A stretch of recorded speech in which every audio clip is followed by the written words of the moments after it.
Hey everyone, welcome back to another edition of my videos, and today I wanted to show off one of my recent over-the-board games. So this was a match that I played just a few hours ago for a local club. We were playing away against another team. Now, the team that I'm playing for, just to kind of give you a little introduction to this, I can't really say too much which team I'm playing for because I don't want to give that information away, but I'm playing for this particular team. Now, I actually used to play for another team with my local league, and I used to play for the first team for them just simply because they didn't have enough players. So it wasn't as if I was any good or anything. It's just like, yeah, you know, we need some players, you can play for them. Now for this one, it's a bigger club. They do have some really strong players. So I'm only playing for the second team for this one, and well, this was the match that we have. Now the problem with this particular team that I'm playing for, now the way that with COVID and everything that's happened, all the leagues are all over the place now. So this particular team is playing in the 5th division of our county league. So that does mean we go up against quite a lot of weaker teams, and not that my opponent was weak or anything, but this was his second over the board match, so you can kind of imagine this was quite a mountain for him to climb in this particular game. So in any case, I want to show off this particular game and show you some of the things that happened in it. It wasn't an amazing game, I think, for either of us really. Well, I think I played okay. Not to brag or anything. Now, before I played this match, I did manage to find my opponent's online accounts. So I just did a search for his name and then looked on the opening tree. I found that he played the London system.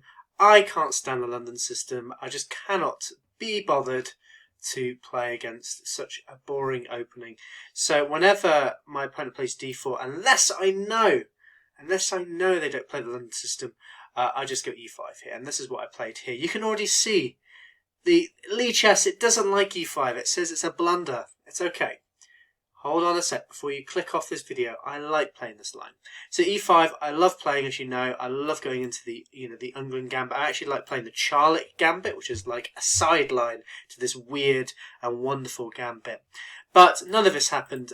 So when I say that, well, when I played this online, well, when I looked at his games online, I did see that he captured here on e5 and then kind of just played on from there. But I guess the first surprise of this particular game is he now played the move e4. Now it says blunder here.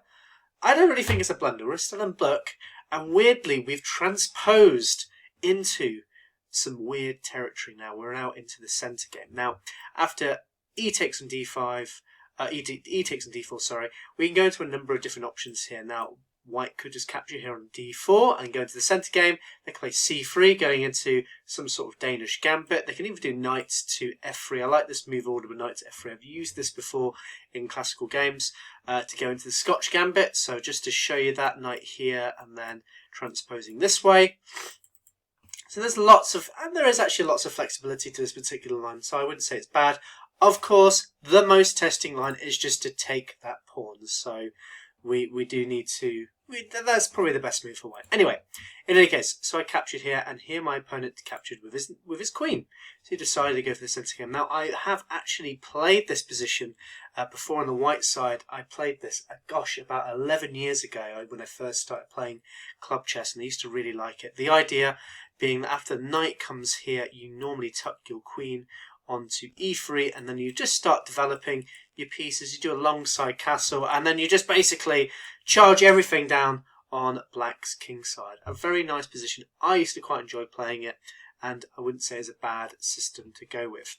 In any case, what happened in the actual game after the knight came here, and I suppose this is where my opponent's inexperience kind of showed a little bit. We've now played the move queen to d1. Not a great move. It's a little bit like we're playing, I guess you could say, a Scandinavian defence. Well, white's playing a Scandinavian defence up one tempi, but it's really not all that good because now he's got this pawn, sorry, that's going to be under attack very quickly, and I'm just going to get ahead in development. Now I can play knight to f6, hitting this pawn. I've got two pieces nicely developed. Here I was thinking he might try moves such as bishop to g5. I thought this might be annoying, in which case I might have to play something like h6. And okay, if this does ever capture, this is all really good for me, as now I'm hitting this pawn here. So normally maybe the bishop would go back, in which case I would start chasing this bishop back and then take here. You know, I don't need a castle now this side. I can go here and do stuff like this, and I've got a very good position. So this is something that I maybe shouldn't have really been too worried about if he did play this. So going back, in the actual game, he now played developed. His knights seemed very logical. I now pinned his knights. I'm now threatening just to simply take here on e4. He defended quite passively now with his bishop to d2. Again, I mean, I wonder if these sort of moves would be okay in this position, although I think after stuff like this, again, yeah, this still falls to this idea. And there's no sort of tricks or tactics or anything that white can throw in this position. It's going to just be a lost pawn. So going back then, okay, so bishop to d2 was played. Again, one more option I think white maybe should have considered. Something like this, defending this pawn. It's not brilliant, but at least it's better than what was played in the actual game. Okay, so now he played this move. I castled. And once again, I think this bishop to d3, he needed to play this move at this point. This was probably the only way. It's not a great position, as I say, for white. I've still got a slight edge. But I think even after this, I think white is doing fine. I start hitting this pawn.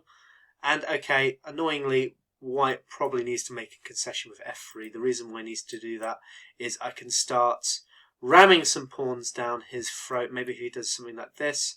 Well, in actual fact, I'm starting to win a pawn here already after stuff like this. So it's already looking pretty bad. I mean, maybe now queen to e2 potentially, but d5 comes in very strong. So, you know, there's lots of problems here for white to deal with just from that queen to d1 move early on. You know, already I'm kind of getting quite a good edge in this position. In any case, what I always say is one blunder follows another blunder. In this position, he plays queen to e2. I just think it's a terrible move. Okay, it defends his pawn. That's the good news. But it blocks in this bishop. And not only that, after my next move, he's in real trouble now because I now capture here. And I can actually just take this pawn. There's no panic. If he captures here, I just put the rook here.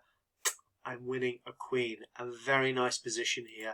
So my opponent obviously saw this. We're playing in a long classical game. He realised, uh-oh, I'm going to lose something really bad here. But there really just is not anything any good for white here. I mean, he might try and throw in the cheapo. Maybe I'll go for the checkmate here on g7. But, you know, this doesn't matter. I can just do this. It's all good. It's all good. You know, even if he just develops a knight, I mean, this is some of the stuff that we'll think about. I think rook to e8, crushing. Crushing as now I'm just threatening to take with this discovered attack on the queen. So already looking really bad. My opponent decided to castle here long, but I'm already got a great edge in this position. I'm very happy. Whack on the engine. Let's see what it's saying. Minus 4.2. So really at this point, my opponent is definitely losing, and really all I had to do now is just trying to convert the thing. Why is he losing? Well, quite simply, he's down a pawn. Okay, that's already one thing, but he's also got other things wrong in his position. Namely, his king is not very safe. I think that's probably the biggest reason. You know, his king's got holes. He's like Swiss cheese with these dark squared weaknesses around him. And he's not even got a bishop to help defend this area. So I just need to attack on the dark squares along here. Also, what's not working in his favour, this pawn structure is awful. We have an isolated pawn on a2. That's going to become a target.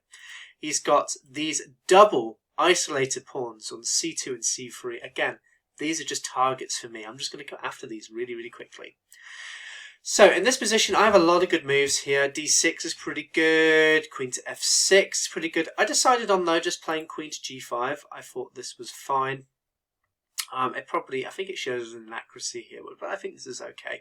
I'm just simply threatening to maybe come over here. And if he does block with the queen, which I think is probably his best move, I would just be very happy with this. I could just exchange off. I've got a very pleasant position. Or I can even just come over here and just keep attacking white's king. I mean, this looks really, really nice now for black here. Although, having said that, bishop to c4, interesting. Maybe it's not so clear. Although, you know, it is pretty clear, but it's not as good as I thought it might be. Okay, right, so going back to the actual game. Here my opponent decided to block with the rook. I guess sensible. He doesn't want to exchange off any more pieces. Now my queen came over to a5. I'm just going to be infiltrating in here. Here he played the move queen to c4. I mean, it's really hard to come up with the best move here. I think my opponent, the entrance is king to b2, but you know, no one in their right mind will want to play a move like this. Just something like this already is just crushing in this position. We were looking also in the post analysis. I was maybe worried a little bit about this sort of move. I think this is interesting. Although, you know, actually you have to just throw in the check. Yeah, I'm not really sure that I've really got anything in this position, so maybe something like this. But white can always just run back with his queen. And, you know, it doesn't look actually as bad as it would possibly be now for white. He's undoubled his pawns. He is down a pawn still. Let's have a look at the engine. It's now saying minus 2.5, 2.8. It's okay. It's okay in this position. I mean, okay, it's bad, but it's not as bad as it could have been. Okay, so yeah, I thought maybe queen to b5 would be interesting. Just go for the queen swap. Something like this seemed okay. I mean, I would maybe play something like d6, and if he took here, I guess this would still be pretty good for me. You know, I've still got this open file, even though I've got double pawns myself. I mean, this is kind of one of those weird cases where actually the double pawns actually favour me. Here, I'm just going to use the open file and then just attack white's king. Okay, none of this stuff happened though. So he played here. I now played queen to pawn to d6. I'm just going to get another tempi, just hitting this pawn. Now my opponent played a pretty bad move. He played the move rook to d5. I looked at the first, very scary this move, as I thought, oh my goodness, is my queen trapped in this position? The good news is I can just get away quite simply. I'm just going to throw in a check. As the king came to b1, I now throw in this lovely skewer. Now this rook or this queen are going to drop in this position. Or a pun. So here, my opponent needs to do something. Well, he just runs his queen back. After all of this exchanges, I'm up just a clear rook in this position. So I had a very good game. We've only gone maybe 30 minutes. The game still went on for about an hour longer, just because my opponent wanted to fight on, but I really didn't have too much more dramas after this.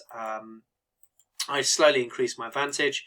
Here I played a move knight to g6, which was quite a nice move, as now he's basically forced to either swap off the knight or whatever. So if he comes back here, I think this was I was looking at this line, which looked quite nasty, something like this maybe. And then, I can't remember what happened now. What would I play here? Oh, rook e8. Yeah, something like this. I don't know. I was doing pretty good. In this position though, he decided to throw his pawn forward. And now I've got loads of weaknesses everywhere. It's like Swiss cheese, as I said. So I started picking up all these pawns. He tried to move some stuff out of the way, and then he just blundered away another pawn, in which case I was able to slowly increase. I think the only chance he had here was after this. I mean, I knew there was this back row problem, so I wasn't really too worried about this. I just did this, and after he now moved his king here, I now just pinned the rook, and I was able to win this off. I'm not going to go any further. There wasn't really much more to see here. So a very nice first win for me in my local league. Hopefully the first of many wins in this league, because as I say, we're in a particularly easy division. So hopefully we should see some promotion from this team, and we might get some more sturdier challenges in the future. But for now, hopefully we're going to get lots of wins this season. Anyway, thank you for watching, and I'll see you all soon. Take care. Bye.